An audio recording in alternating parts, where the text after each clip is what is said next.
नमस्कार जी दोस्तों, कैसे हैं आप लोग। मैं रविकांत त्रिपाठी एक बार फिर आपकी सेवा में उपस्थित हूं। YouTube चैनल पे हमारे 20,000 सब्सक्राइबर पूरे करने के लिए आप सभी को बहुत बहुत बधाइयां, बहुत बहुत धन्यवाद। आपका स्नेह ऐसे ही मुझ पे बना रहे, मैं सदैव आपकी सेवा में तत्पर रहूं। शुभकामनाएं आपको, और आपके इस ऊर्जा शक्ति के प्रति मैं बहुत बहुत आदर व्यक्त करता हूं। आज का विषय हमारा है कुछ भैयाओं का, कुछ बहनों के, और हमको लगता है कि मेरे पास आए हुए लगभग सभी कमेंट्स के अधिकांश हिस्से में यह प्रश्न पूछा गया कि सर, साहित्यिक परिचय पूछा जाता है तो क्या जीवन परिचय लिखना अनिवार्य है। मित्रों, मैं एक पीछे बताऊं छोटी सी कहानी कि एक बार एक पार्टी थी जिसमें बहुत सारे लोगों को बुलाया गया था। पार्टी का जो कार्ड छपा था, उस कार्ड में नीचे एक नोट लगा हुआ था कि ब्लैक टाइज ओनली, कि काली टाई पहनकर ही आना है। उसमें नीचे नोटेशन लगा था कि काली टाई पहन करके ही आना है। तमाम सारे लोग पार्टी में पहुंचे, एक भाई साहब भी पहुंचे काली टाई लगा करके, और वहां पे जाने के बाद उनको बड़ा आश्चर्य हुआ कि बाकी लोग तो पैंट शर्ट पहन के भी आए हैं। मतलब बताने की आवश्यकता नहीं है। अब उनको लिखा हुआ था कार्ड में कि काली टाई पहन के आना है, तो वो केवल काली टाई पहन के आ गए थे, पैंट शर्ट उन्होंने घर पे छोड़ दिया था। ऐसा नहीं करना। साहित्यिक परिचय उसी व्यक्ति का होगा जिस व्यक्ति का जीवन रहा होगा। यदि किसी व्यक्ति का जीवन नहीं है तो उसका साहित्य कैसा।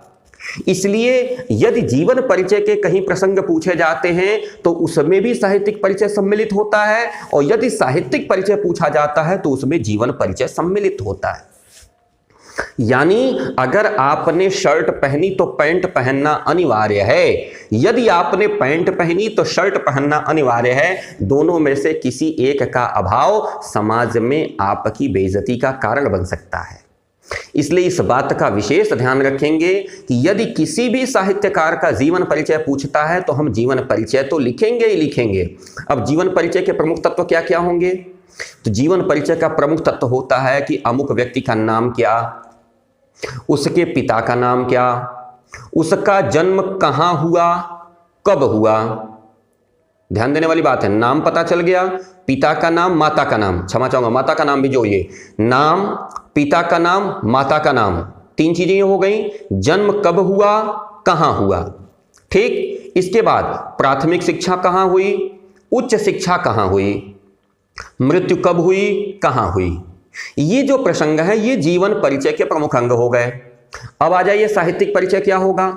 साहित्यिक परिचय में प्रथम क्या होगा कि इन्होंने कौन कौन सी पुस्तकें लिखी, कितनी पुस्तकों का इन्होंने अनुवाद किया, जो पुस्तकें लिखी उन पुस्तकों में यदि काव्य संग्रह है तो उसको अलग कर दीजिए, गद्य है तो उसको अलग कर दीजिए, कहानी संग्रह है तो अलग कर दीजिए, नाटक है तो अलग कर दीजिए, या किसी अन्य विधा की रचना है यदि आपको याद आ रही है तो उसको अलग कर दीजिए। उसके बाद हम आएंगे कि कौन सी ऐसी पुस्तकें हैं जिन पर विशेष पुरस्कार इत्यादि प्राप्त हुए। यदि कोई ऐसी पुस्तक है जिस पर कोई विशेष पुरस्कार प्राप्त हुआ तो उसको एक अलग हेडिंग बना के डाल दीजिए, मोटे में डाल दीजिए कि अमुक पुस्तक पे इनको यह पुरस्कार इस सन में प्राप्त हुआ। और इसके बाद आप इनकी भाषा शैली पे आएंगे कि इन्होंने अपनी भाषा कैसी लिखी है, संस्कृत निष्ठ साहित्यिक खड़ी बोली में लिखी है कि पंचमेल खिचड़ी में लिखी है। ये जो चीजें होती है वो भाषा शैली है। समझ में आ गई बात। तो मैं आपको एक बार फिर से कंफर्म करूं कि जीवन परिचय अगर लिखेंगे तो जीवन परिचय के साथ साहित्यिक परिचय सम्मिलित रहेगा, और यदि साहित्यिक परिचय लिखेंगे तो उसमें जीवन परिचय सम्मिलित रहेगा। दोनों को आप फरकेट नहीं कर सकते, अलग अलग नहीं कर सकते।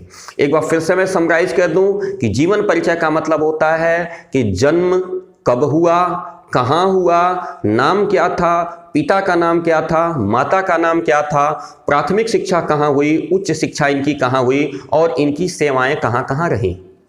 साहित्यिक परिचय में आएगा इन्होंने कौन कौन सी पुस्तकें लिखी, उन पुस्तकों को फरकेट कर लीजिए। नाटक ये रहा, काव्य संग्रह ये रहा, कहानी संग्रह ये रहा, और जो भी इसके रहे हैं विभाग वाइज उसको बांट लीजिए। फिर ध्यान दीजिए कि कोई विशेष पुस्तक रही है या कोई विशेष ग्रंथ ऐसा रहा जिसका इन्होंने अनुवाद किया है, उसको आप उसमें डाल दीजिए। कोई पत्र पत्रिकाएं रही हैं जिनका इन्होंने संपादन किया है तो उसको डाल दीजिए। और फिर उसके बाद भाषा शैली। देखिए भाषा शैली क्या होती है, वो कॉमन चीज होती है, लगभग सब में मिल जाती है। जैसे इनकी भाषा सरल सुबोध एवं प्रवाहपूर्ण है, इनकी भाषा विषय के अनुकूल है। यदि आप अच्छे साहित्यकार के लिखें तो शुद्ध संस्कृतनिष्ठ खड़ी बोली है। भाषा में इनके विद्वत्ता की, इनके सहजता की स्पष्ट छाप दिखाई देती है। ऐसे करके आप भाषा शैली बना सकते हैं। ठीक है मित्रों, तो एक बार फिर से मैं आपको बताऊं, आपको समझ में आ गया होगा कि जीवन परिचय अगर पूछता है तो साहित्यिक परिचय लिखना साथ में अनिवार्य है, और यदि साहित्यिक परिचय पूछता है तो जीवन परिचय उसके साथ लिखना अनिवार्य है। दोनों में से किसी एक को ओवरलुक नहीं कर सकते। अगर आप ओवरलुक करेंगे, हम साहित्यिक परिचय केवल लिख दे, पता कैसे चलेगा कि कौन से व्यक्ति का साहित्यिक परिचय है, उन्होंने कैसे साहित्य लिखा। यदि केवल जीवन परिचय लिखे, साहित्यिक परिचय लिखे नहीं, तो हम सोच ही नहीं पाएंगे कि भाई हिंदी गद्य के विकास में या हिंदी काव्य के विकास में उनका योगदान क्या रहा। तो एग्जामिनर कंफ्यूज ना हो, इसके लिए हम लोग ये दोनों काम साथ साथ करेंगे। ठीक है मित्रों, चलिए फिर धन्यवाद। तैयारी करते हैं अगले वीडियो की, और जितने लोगों के भी जो भी ग्रीवांसेस बाकी का मेरे पास बैक टू बैक मैं उसको पूरा करता हूं। एक बार फिर से 20,000 सब्सक्राइबर के लिए इस पूरी फैमिली का मुखिया होने के नाते आप सभी को बहुत बहुत धन्यवाद, बहुत बहुत बधाइयां। नमस्कार, सत श्री अकाल, जय हिंद।